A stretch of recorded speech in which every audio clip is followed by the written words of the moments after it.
Welcome everybody. This is another edition of the Leadership-Kitsap Alumni Spotlight. This program was created to allow you all to get to know one of the 700 or some of the 700 Leadership-Kitsap alumni.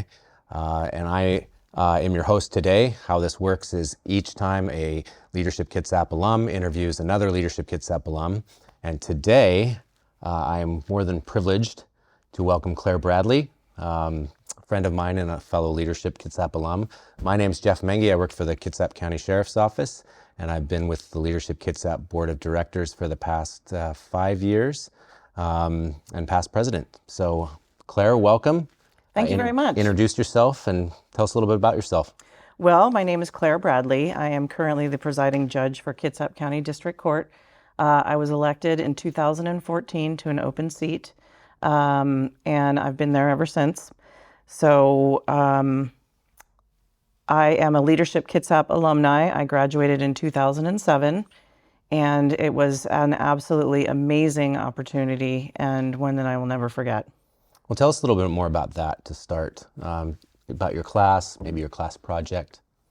Sure. So I, at the time, was a deputy prosecuting attorney for Kitsap County Prosecutor's Office. And at the time, our elected prosecutor was very engaged in Leadership-Kitsap and recognized the absolute opportunity that he could provide to people in his office. And so I was nominated by Russ Hauge, the elected prosecutor, to go to Leadership-Kitsap for the year of 2006 and graduated 2007.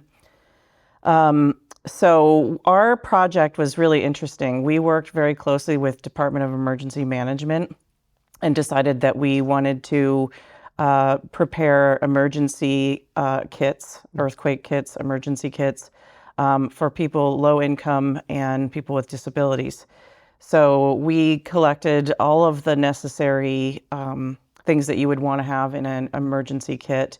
Department of Emergency Management was absolutely amazing in helping us kind of determine what would be in those kits, what are the essential items that you would need in any type of emergency.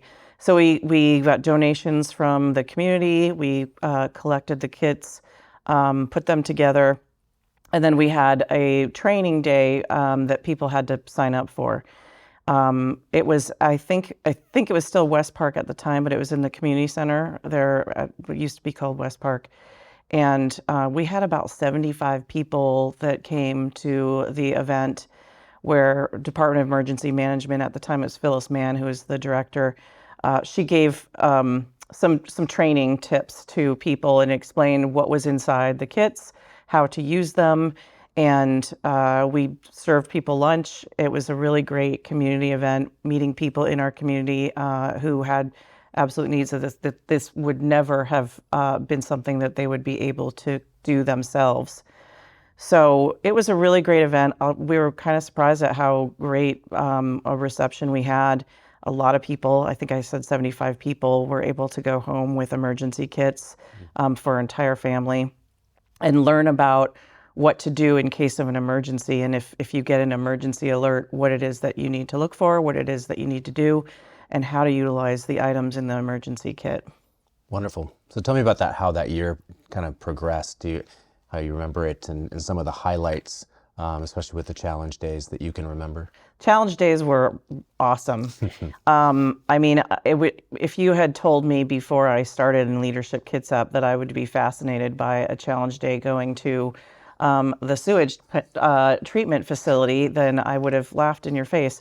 But we got to do a lot of different things and learn about a lot of things in our community that I never really took the time to research or look into. So the challenge days were amazing, and honestly, some of my favorite ones were just the local challenge days, learning about what's in our community and how things work, making connections with people in the community. That really was my favorite part of it. Mm-hmm. It's not just about the challenge days and about, you going and learning. It's about forging relationships with people in the community, people who are in a completely different employment situation, completely different occupations, completely different backgrounds. And so my favorite part of Leadership-Kitsap was meeting the people And it's an intensive program, and it's a year long, and you have to work hard, and there's homework, and you are in a group with people that you've likely never met before, and you forge connections with the group members you're with. And then Leadership Kitsap also made a concerted effort to not just have you be sort of insular with the group that you're put with, but making sure that you branch out and meet other groups within that Leadership Kitsap class. So really my favorite part was forging those connections, and I'm friends with a lot of the people that we were fellow alumni from 2007. I'm still friends with a lot of people. And it's interesting, you're talking to somebody in the community, and they demonstrate a need, and you're like, I have a guy for that. And so to me, that's part of leadership, is forging those connections and being able to put people together that each have a need, and one person has an expertise. So that really kind of was my favorite part of Leadership Kitsap. I'm always amazed at the number of connections that you make and how often you use them. Yes. I graduated 10 years after you, exactly, and the amount of times that I've been able to use those connections for solving any problem that we see across all spectrums is astonishing to me. Agreed. Yeah. So tell me a little bit more. So obviously, Leadership Kitsap is based on the servant leadership model, and you've certainly demonstrated that throughout your career. But kind of explain some of your career path, where you started, where you headed, some of that servant leadership that you applied, especially by creating the SAVES program and things like that, but other examples too, and we kind of delve into that. Sure. Well, I started at the prosecutor's office in 1997. And for the majority of my career there, I was in the special assault unit prosecuting special assault cases, which include felony domestic violence, homicide, crimes against children, sexual assaults. So I kind of developed a niche in those types of cases, and developed a passion for those types of cases and helping victims of those types of crime. So I sort of ended up volunteering my time really in areas that I saw a need within that context, within those types of cases, within those types of crime victims. And so, as you mentioned, I was instrumental in developing Kitsap SAVES, which is Special Assault Investigations and Victim Services, which is a multidisciplinary team of basically every agency that would ever touch a special assault case. Victim advocates, prosecutors, treatment providers, the county clerk, anybody that would ever touch one of these cases is at the table and a part of that team.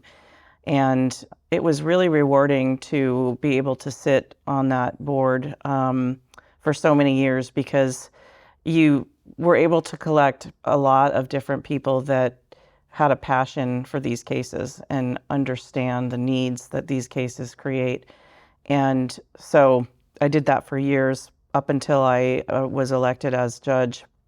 I also served on the board of the YWCA Victim Advocacy Group, and actually what it was, YWCA was a part of that, but it was the Domestic Violence Task Force. And so obviously the YWCA Live Legal Advocacy Program was instrumental in that, but it was a bigger board in that YWCA was absolutely an integral part, but it was people from the community who wanted to donate their time and efforts to help with addressing needs of domestic violence victims. I was on the United Way board for many years, and I'm past president. And again, you tend to see a lot of the need in our community related to those advocacy programs. The YWCA received funds from United Way. At the time, Kitsap Sexual Assault Center received funding from there.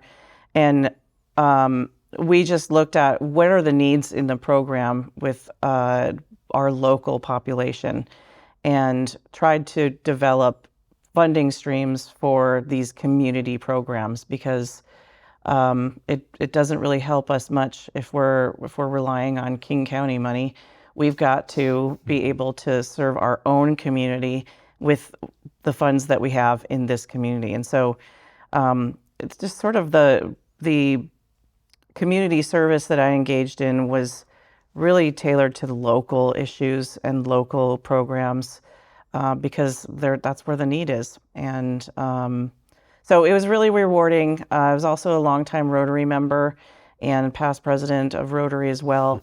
And again, that it appeals to me because it's all local people. You're helping your own community, and you're helping the people in your own community. And again, building those bridges with people, building those connections with people is just, I think, the epitome of leadership. Yeah, and it's amazing how Leadership Kitsap just kind of pulls you right into those opportunities because you're so connected. And they say, well, hey, you're interested in this. Why don't you come help out and fill in this gap that we need? Absolutely. It's fascinating. We're going to take a little turn on a personal note. What are your hobbies and interests, and what do you do, when you're not serving on every board in Kitsap County and being a judge? Well, I have two kids. A son who's at Seattle University. He's a sophomore. He's 20. And then I have a 16-year-old who is at South Kitsap High School. A lot of my time is spent going to sporting events, as I know you share that. Yes, in spades. Yeah. So I spend a lot of time, supporting my children and making sure they have what they need. I love going kayaking. I'm a fair weather kayaker, though, so don't go out in the rain at all. Yeah, they make rain gear, No, thank you. No. You're already getting wet, so I don't need to get wet from the sky. So I don't have a ton of hobbies. I love to cook. I love to cook for my family. My favorite part of every day is making a home cooked meal and having all of us sit down together and talking about our days. And if something comes up where we can't do that, it's like I'm missing out. And I think that's so important, especially for our kids, to be able to decompress after their day, sit down, not in a rush, talk about your day, or not if you don't want to, that's fine too. But just again, making that connection with your family. So that to me is just such an important part of my day. And if basketball or something else gets in the way, I'm a little bit bitter about it. But sports are important too. But yeah, no, I really just love spending time with my family and friends. You find that hard to carve out that time given your schedule? Yeah, definitely. It is hard, and you have to make a concerted effort to, plan for all of the events that you have scheduled that week. And so, yeah, sometimes it's really hard to be able to carve that time out, either because my children have something where they need to be somewhere else, or I have to work late.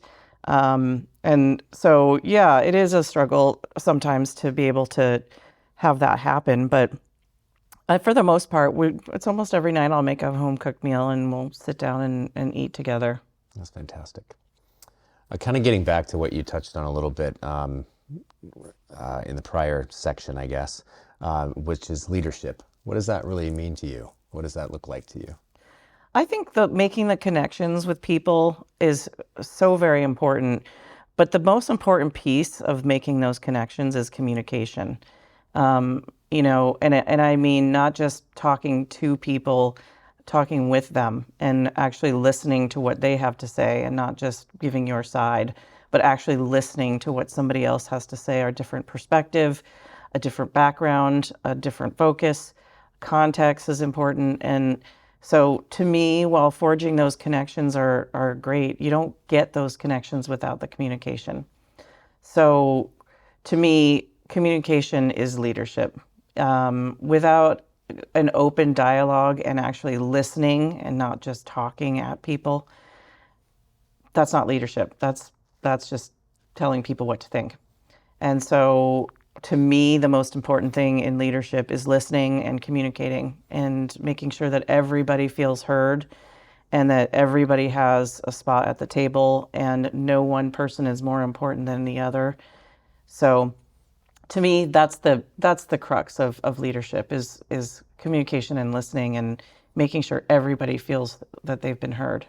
Yeah, and I'm sure that's a common theme across a variety of different things that you've done. But is there some difference or some different skill set that you've employed?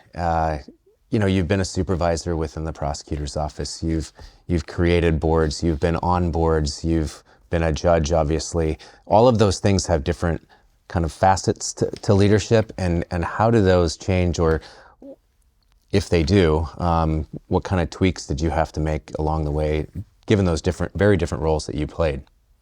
Well, it was a challenge to go from being a prosecutor for 17, 18 years. I can't remember. It was so long ago. But it is a little bit of a challenge, if you're being honest. It's a little bit of a challenge because you are an advocate for one side as a prosecutor. And you're an advocate for victims of crime. And so becoming a judge was an adjustment for sure, because now you have to be impartial. And you can't be an advocate. You can't advocate from the bench. You can't be an activist from the bench. As much as sometimes one might want to. Maybe you don't agree with the law, or maybe you think that it's applied unfairly. You still have to follow the law, and you can't help one side. And so if you see one side that's not necessarily arguing the right law, or they're arguing it or applying it in the right way, you really can't try to help them. And I like to think of myself as kind of a helper in life, and always wanted to help people, but you can't do that as a judge. And so that was probably the biggest hurdle for me, other than having to control my face on the bench. You have to have a good poker face, which I am told I do not have.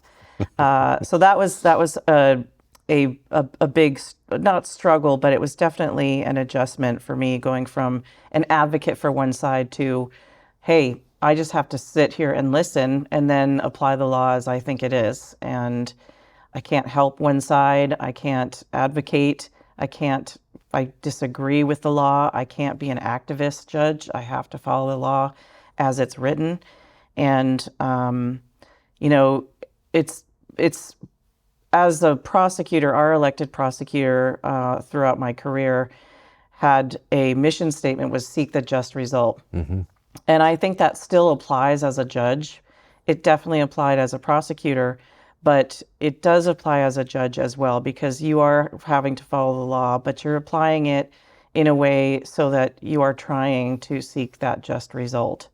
So, while it was a little bit of a learning curve for me to be able to just not show my emotions on the bench, or, maybe not agree with the way that the law is written, but having to follow it nonetheless.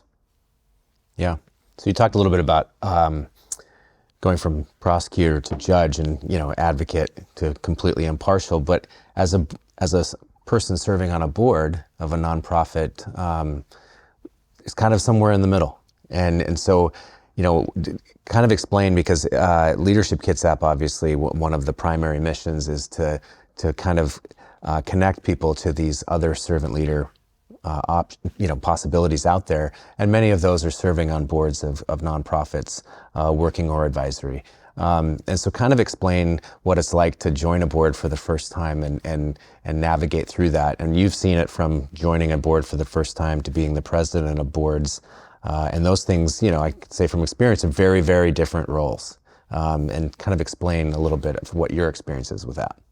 I'm pretty fortunate that any board that I was on, or community agency that I was a part of, the leadership was such that it fit my definition of what a community organization should be and what leadership is.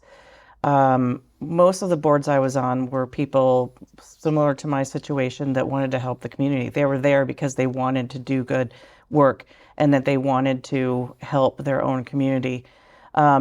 Certainly there are different leadership types and different people's personalities. And so sometimes, of course, that can get trying, because people are people. People are human. They have different personalities. They have different ideas. And but for the most part, I would say that I was very encouraged, and that's the reason why I stayed on these boards for so long, is that I saw people who wanted to do good work for their community, and maybe they had a different way of explaining their position on a certain issue. I still felt that they listened, and I didn't feel like, for the most part, people were like just telling you what to think and forcing opinions on you. Everybody had a fair share of the conversation. And so, when you first start on some kind of community agency or a board, I think one tends to kind of hold back and just kind of see the lay of the land first. And I certainly did that because I didn't want to come in like a bull in a china shop. And so, I just sat back and I kind of listened and I observed and I listened to what people had to say and how they said it and got to know their communication style.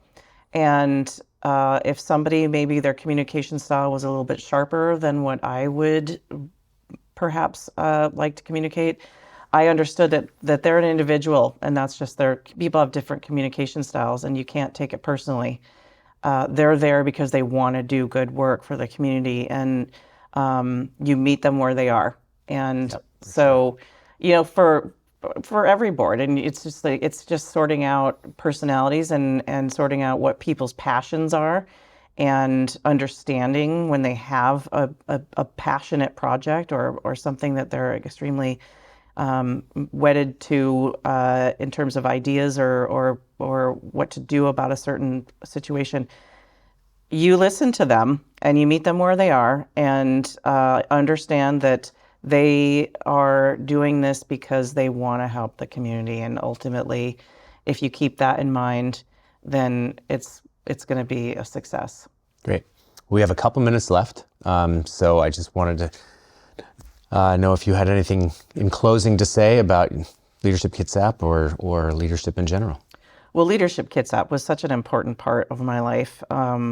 It really was a wonderful opportunity, and I felt extremely blessed that our elected prosecutor took Leadership Kitsap seriously and saw the value in putting people in his office through the program.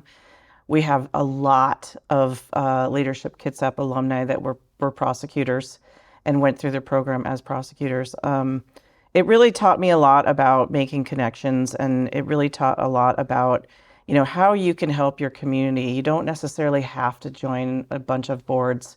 You can just go out and do the work, and roll up your sleeves. And if there's an event, a community event, you don't have to join the board to be able to help that community. Just show up. Yep, just show up and work hard, and it feels good.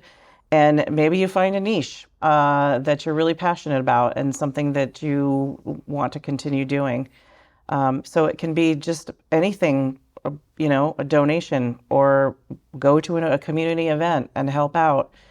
You don't have to be part of a governmental or administrative part of whatever program it is that you want to support. You can do small things to help your community. And I think that was the message that I got. And that's why I loved kind of the challenge days that were local, because I got to see up close what the needs were. And it was just a really, really great fellowship opportunity. I mean, I forged some really nice friendships. And like I said earlier, I still keep in touch with a lot of the people that were in my class, and still reach out when I see a need. I reach out to my friends from Leadership Kitsap, and I just can't say enough about the good works that program provides, and not just helping the community, but helping community members become valuable to what's going on. Excellent. Well, on behalf of Leadership Kitsap Alumni Association, I can't thank you enough for sitting with us today and allowing us to get to know you and everything the Leadership Kitsap has brought to you and continues to be connected. And I want to thank you all for joining us on this episode, and we'll see you again for another episode soon.